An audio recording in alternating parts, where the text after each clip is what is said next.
Hi, wrestling fans. Thanks for clicking the dreaded D. Rose report. You know, how can you not like Vince McMahon? I mean, he owns the company. He owns, he's a chairman, CEO, whatever he is, owns all these stockholders love him and everything. And he's putting all this money out into society and helping the economy. How can you not love him? Vince has reportedly purchased 3 new Ferraris this week. Got to get around. One tank's emptied. You got the other one. You know, you got to have backup. Whew. Wonder who they're for. All for him. Chris Jericho, he's going to be appearing at KLOS 95.5 in Los Angeles tomorrow morning at 9 a.m. on the Mark and Brian show to discuss the new Fozzy record deal. Big Show, he reportedly suffered a back injury last night at SmackDown taping in Las Vegas. No idea about the severity of the injury, but apparently he landed wrong and hurt his back in a dark main event against Daniel Bryan. Former Lingerie Football League player Danielle Monette has been working as a ring announcer on FCW. She signed a deal, developmental deal, back in November. WWE superstar Chris Jericho announced today that his band Fozzy has signed a record deal with Century Media. Fozzy will release their new Century Media debut album this summer, or CD, whatever it is. Download. WWE Tough Enough contestant, remember Rima Faki? Miss America. Anyway, she was back in court today on a DUI charge. The judge hoped a plea deal was in place, but apparently there wasn't, and a bench trial had been set for March 14th now. According to TMZ, if the deal isn't reached by then, the former Miss USA is looking at 93 days in jail plus fines. She was a strange little thing if you watched her on Tough Enough. I liked her, but I seem to get that way about Miss Americas. I don't know. Whether this is true or not, the speculation among some of the WWE talent this week that Evan Bourne was trying to get himself fired after failing another wellness test just weeks after he returned back from suspension. And January 16th episode of WWE Raw, by the way, scored a 3.0 cable rating with about 4.2 or 3 million viewers. That was up from last week. First hour did a 3.0 ratings, while the second hour did a 3.03. The rating went up as the 2 hours went by, but viewership dropped off around 62,000 viewers, though. Can't seem to hang on to viewers anymore.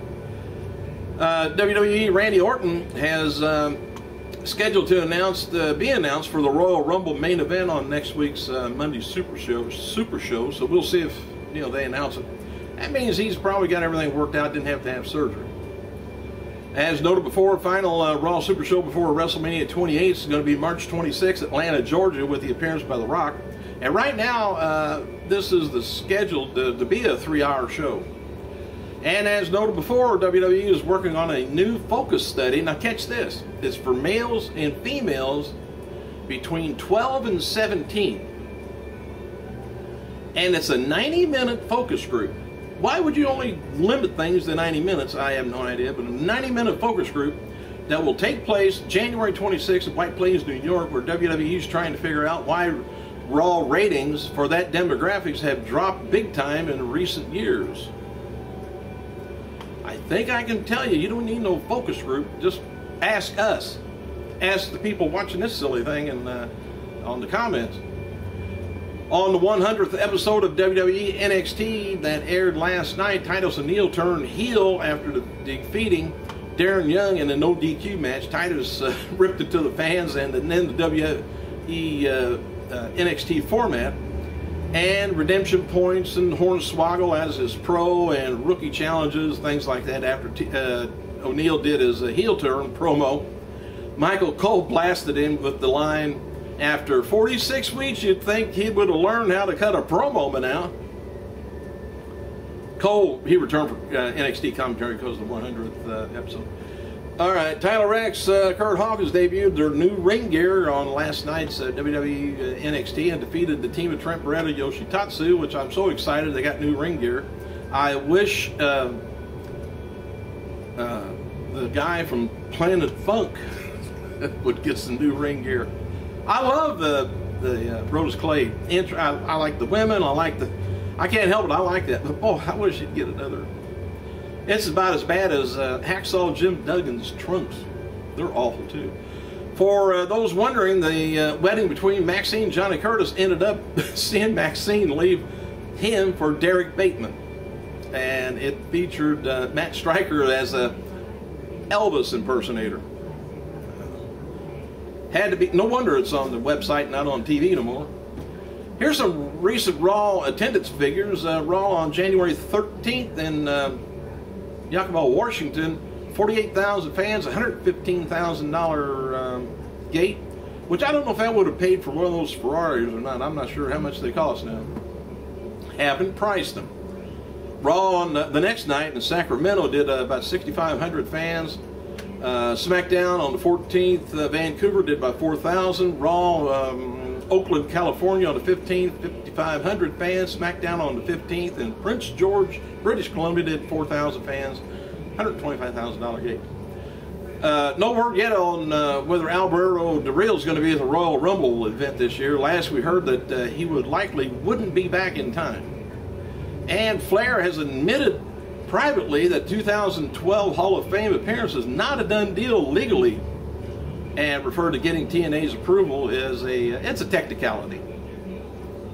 Why they wouldn't let him, that would be kind of ridiculous, and it's not going to hurt him.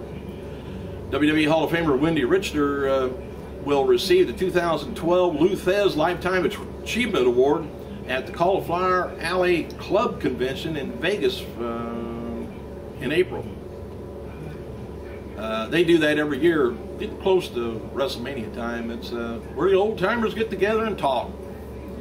And there's been talk that WWE is going to be releasing another DVD on the set on Four Horsemen, and look for WWE to come up with new babyface tag team to challenge Primo and Epico for the tag team titles. WWE plans to place Primo and Epico tag title team run with Evan Bourne, but you know, the suspension kind of messed up things. They were actually sometime or the other going to win it, but they sped it up because of Bourne's deal. And R-Truth says, Kofi Kingston said, "Oh my God, get me somebody else as the partner, please." Former WWE star Luke Gallows, he underwent surgery this past week for a broken nose. Don't know whether it was his or not. WWE Hall of Famer Shawn Michaels and Steve Austin, they ran into each other at the SHOT Convention, Vegas this week. And Evan Bourne will be able to return to WWE TV on March 19th Raw Super Show, since Bourne is not going to be a major part of WrestleMania 28. He's likely won't be return until after that. It's possible, you know, or Bourne may get a WrestleMania dark match or a spot, but with his second suspension, as it cost him, you know, two of the biggest paydays of the year, Royal Rumble and WrestleMania. Bad news. I got a little, hang on here with me, it's kind of interesting. Well, anyway, first, happy birthday to two-time NWA champion Ron R-Truth Killings. He's 40 years old today. And WWE Hall of Famer Pat Patterson, 71 years old. All right. On this day, back in 2007, not that long ago, the wrestling world lost former ECW World and WCW Tag Team Champion Bam Bam Bigelow.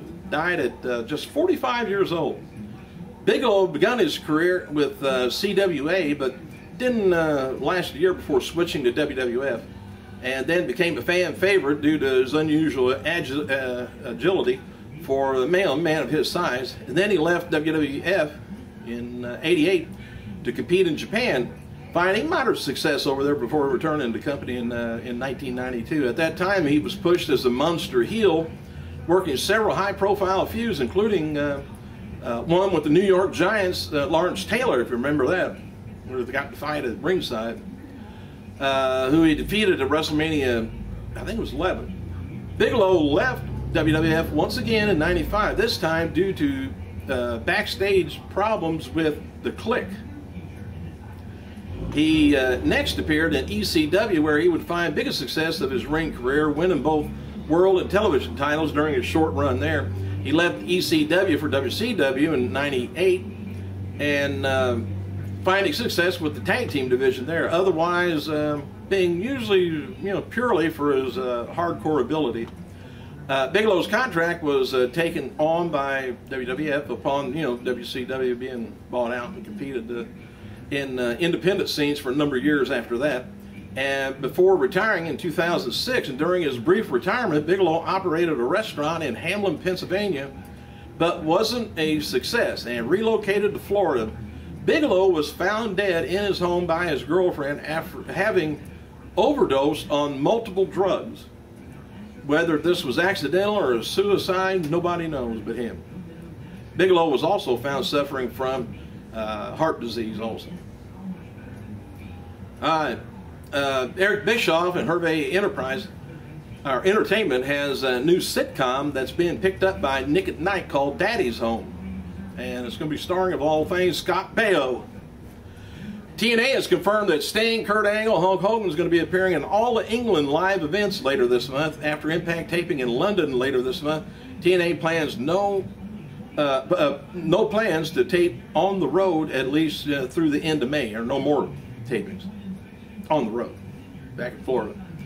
Early numbers indicate the TNA Genesis pay-per-view did slightly better buys than the other recent TNA events. Genesis looks like it's done around 10 to 12,000 buys this year. They're guessing. They don't have to announce it.